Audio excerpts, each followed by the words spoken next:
اللهم إنا نسألك لسانا رطبا بذكرك وقلبا منعما بشكرك وبدنا هينا لينا بطاعتك، واعطنا مع ذلك ما لا عين رأت ولا أذن سمعت ولا خطر على قلب بشر، يا من هو يا ذا الجلال والإكرام، يا محيط بالليالي والأيام، يا رباه يا رباه يا رباه يا أرحم الراحمين. السلام عليكم ورحمة الله وبركاته. Bila shaka kwa umri wangu kuzungumza katika hadhara hii ni mdogo, lakini ni amri nimepewa na mlezi wetu Ibn al-Waqti al-Mujaddid al-Asri Sheikh Al-Hadi Umar hafidhahu Allah ta'ala wa ra'ahu, na kama amri imetoka kwake, basi hata kama mimi ni mdogo, kwa ile amri nishakuwa mkubwa tena. Na kauli yangu nitakayozungumza au maneno yangu kwangu mimi mwenyewe kwanza na kwa waliohudhuria, Mtume sallallahu alayhi wasallam alialikwa na Uqba ibn Abi Mu'ayt. Historia yake ilikuwa Uqba akirudi safari, baadhi ya fasiri zimekuja hivyo kama Maalimu Tanzil ya Imam al-Baghawi, kwamba alikuwa akirudi safari anawaalika wale watu ambao kwamba maarufu mashuhuri. Ikawafiki amerudi safari, miongoni mwa wale aliowaalika akamwalika Mtume Muhammad sallallahu alayhi wasallam. Mtume alipohudhuria katika ule mwaliko chakula, akasema ma ana biakilin ta'amaka hatta tashhada an la ilaha illa Allah wa anni rasulullah. Alisema hivyo tamaan fi islamihi, kwa maana mimi siwezi kula chakula chako Utba mpaka ushuhudie kwamba Allah Mungu ni mmoja na mimi ni Muhammad mtume wa Mungu. Lengo sio kama kukataa chakula, kwa sababu sio Muislamu. Alikuwa anataka aingie katika Uislamu, kwa kuwa yeye ni katika viongozi wa dini isiyokuwa ya Uislamu. Kuingia kwake na wengine itakuwa sababu ya kuingia katika Uislamu. Hili ndio lilikuwa lengo la Mtume Muhammad. Uqba akaingia katika dini ya Uislamu. Alipokuja rafiki yake maarufu anaitwa Ubay ibn Khalaf, akamwambia Uqba, sabata? Faqala la, walakin dakhala alayya rajulun 'azim فأبى أن يأكل من طعامي حتى أشهد أن لا إله إلا الله وأنه رسول الله. Mimi sija ingia katika Uislamu, lakini kuna mtu mkubwa atakusudia Mtume Muhammad, ana cheo, ana nafasi, ana sharafu, amekuja amekataa kuingia katika dini, amekataa kula chakula changu mpaka niingie katika dini yake. Mimi nikaingia. Uqba akaambiwa na rafiki yake Ubay, maudhui yangu itakuwa kwenye musahaba, mujalasa, muanasa, mujanasa, urafiki. Man tusahibu, ule urafiki wetu katika hadhara zetu za Mtume Muhammad. Je, urafiki wetu ni mudawama? Uko pamoja na Mtume kama tunapokuwa katika hadhara ya Mtume, au tukitoka katika hadhara za Mtume Muhammad, au tukitoka katika hafla zetu zikiwa za kitarika na hafla zingine, tunachanganya mambo ya kule tunapeleka huku na ya huku tunayaleta kule. Tukitoka hapo unawezekana usimjue mtu kama yule mpenzi wa Mtume Muhammad. Maudhui yangu itakuwa hapa. Ubay akamwambia hivi Uqba, maana billadhi arda anka illa an ta'tiyahu fatabzuqa fi wajhihi. Siwezi kuwa mimi na wewe sawa, na uso wangu na uso wako haramu, urafiki mimi na wewe umekufa, mpaka uende kwa Mtume umtemee mate au makozi usoni kwake. Akafanya hivyo Ubay, akamfuata Mtume akamvizia ili amtemee mate. Imamu Dhahhak katika Maalimu Tanzil akasema kwamba lamma bazaqa fi wajhihi sharifi sallallahu alayhi wasallam ada buzaquhu fi wajhihi fahtaraqa khaddahu فكان أثر ذلك في وجهه حتى أتاه الموت. alipokuwa amekusudia Uqba kwenda kumtemea mate Mtume Muhammad katika uso wake mtakatifu, pale pale alipotema mate, yale mate yakaenda juu hewani, alafu yakarudi yakaja yakamunguza katika uso. يقول يا ليتني اتخذت مع الرسول سبيلا يا ويلتى ليتني لم اتخذ فلانا خليلا. الآية لقد أضلني mpaka mwisho. ويوم يعض الظالم, siku ambayo kwamba atakayojiuma huyu aliyedhulumu nafsi yake, akikusudiwa hapa ni huyu Uqba adh-dhalim, atajiuma meno yake, kwa maana hasratan wa huznan wa taassufa, maana yake kwamba atakuwa anajuta siku ya kiyama. Kwa nini?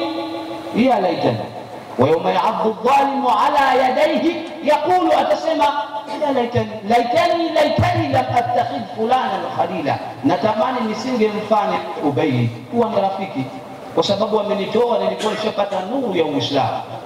Ile nuru ya Uislamu nilikuwa nimeingia katika Uislamu, lakini kwa kuwa muswahaba, urafiki usiokuwa mzuri, kupenda kisichokuwa kizuri, kupenda ambacho hakikuridhishi wewe, na kama kinakuridhisha kupitia shahwa na matamanio, bal Allah subhanahu hakimridhishi, ikamfanya ikampelekea mpaka akatoka katika Uislamu akinapendeza, atakuwa anajuta.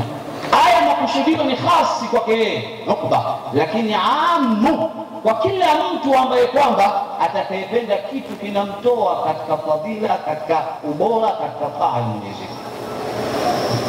Ndio lengo la kutaja hiki kisa.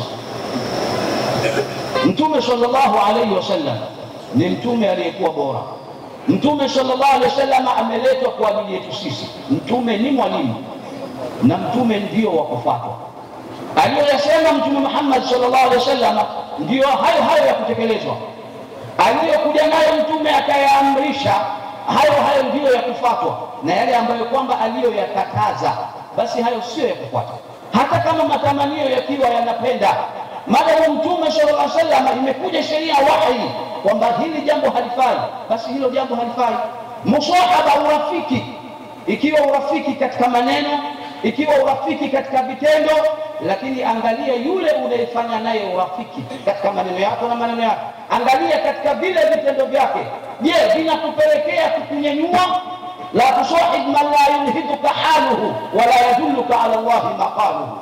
Usifanye urafiki na mtu ambaye kwamba la yulhiduka haluhu, hali yake wala haikunyanyui, wala yadulluka ala Allah maqaluhu, wala maneno yake hayakupeleki juu. Lakini fanya urafiki na mtu ambaye unaona nikifanya naye urafiki mimi nitapata radhi za Mwenyezi Mungu, nitapata radhi za Mwenyezi Mungu, nitakuwa karibu na Mtume Muhammad. Majalisi yetu yakiwekwa ihtifal na majlisi mengine yanayofanyika lengo la kutaka radhi za Mungu, hakuna jingine zaidi ya hilo. Tukikutana katika hadhara kama hizi, tukipewa nasaha, tukipiga swali, tukipiga nai, tukimsifu Mtume sallallahu alaihi wasallam, tukichukua mawaidha na zile nasaha zinazotoka kwa mashaka zetu, tukitoka hapa tukazifanyia kazi. Isiwe kila siku kama vituko tunakuja tunaambiwa na mashekhe mawaidha nasaha, lakini tukitoka hapa hakuna kinachofanyika, kharban, hakuna faida yote. Kikubwa katika mawaidha baada ya hivyo vingine, miongoni mwa nguzo katika nguzo kuondoka na yale yanayosema kwenye mawaidha. إنما مثل الجليس الصالح وجليس السوء كحامل المسك ونافخ الكير، فحامل المسك إما أن يؤذيك وإما أن تبتاع منه وإما أن تجد ريحا طيبة، ونافخ الكير إما أن يحرق ثيابك وإما أن تجد منه ريحا منتنة. mfano wa mtu unayekaa naye akiwa mwema na mtu ambaye kwamba si mwema, mbaya, kahamil almiski wa nafikh alkir. Mtume anasema kama mfano wake mtu ambaye kwamba alichukua mafuta ya miski na mfua vyuma. Ukikaa na mtu ambaye kwamba alikuwa na mafuta mazuri ananukia, imma yadhia, imma akupe mafuta au ununue, au imma antajida minhu rihan tayyiba, au upate ile harufu nzuri. Upande wa pili, na kama yule mtu atakuwa ni muovu, lazima rasha cheche lazima zitakupata. Nafikh alkir imma an yuhriqa thiyabaka wa imma an tajida minhu rihan mumtina, imma nguo yako aiunguze kwa sababu yeye mfua vuma, au wewe kama wewe upate harufu mbaya. Yani lazima rasha cheche utazipata. Majalisi ya mtume ni majalisi ya nasaha. Tukitoka hapa nyoyo zinanawirika, tukitoka hapa nyoyo zinapendeza, kwa sababu ya kusuhubiana na Mtume Muhammad, na kwa sababu ya yale tunayoyapata kwenye hadhara za mtume, na kwa sababu ya yale yanayoteremka kupitia madadi ya mashekhe zetu waliokuwa nyuma, baraka kwa ajili ya Mtume Muhammad sallallahu alaihi wasallam.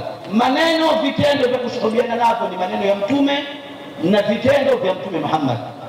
Mtume sallallahu alaihi wasallam alipomwambia Muadh bin Jabal, ya Muadh inni uhibbuk ثم أوصيك يا معاذ لا تجعلنا دبر كل صلاة تقول اللهم أعني على ذكرك وشكرك وحسن عبادتك.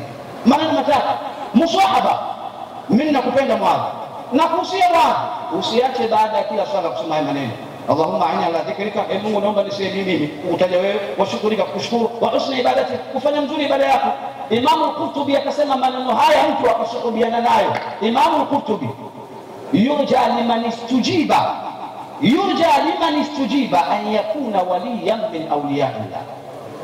Maneno madogo matatu, Allahumma a'inni ala dhikrika wa shukrika wa husni ibadati. Kila baada ya swala ukisema, Imam al-Qurtubi anasema mtu atakayesema haya maneno ikawafi muda dua Mungu akaikubali, basi huyo ni katika mawali wa Mungu.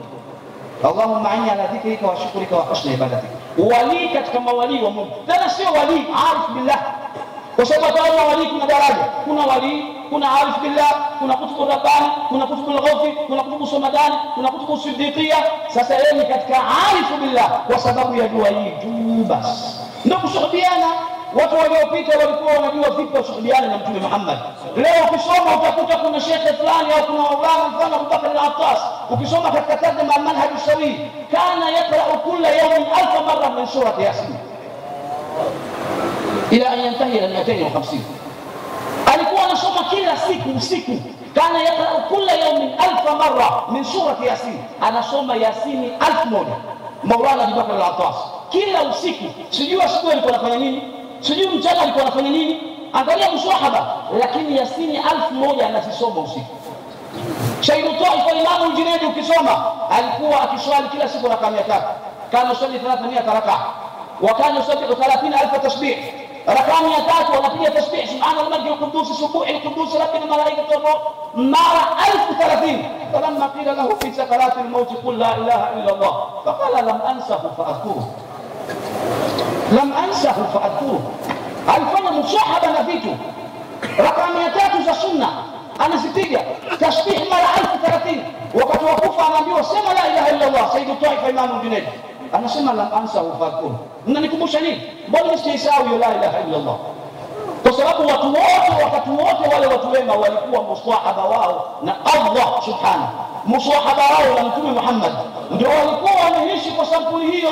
Na sisi tuwe kama wao. Lillahi qaumun qad da'u liyujibahum faqadau ilayhi yurabbuna wa rahu shafahum wa safaw bihi wa qulubuhum min nurihi al-mishkat wal misbah fatashabbahu in lam takunu mithlahum inna at-tashabbuha bir-rijali falahu.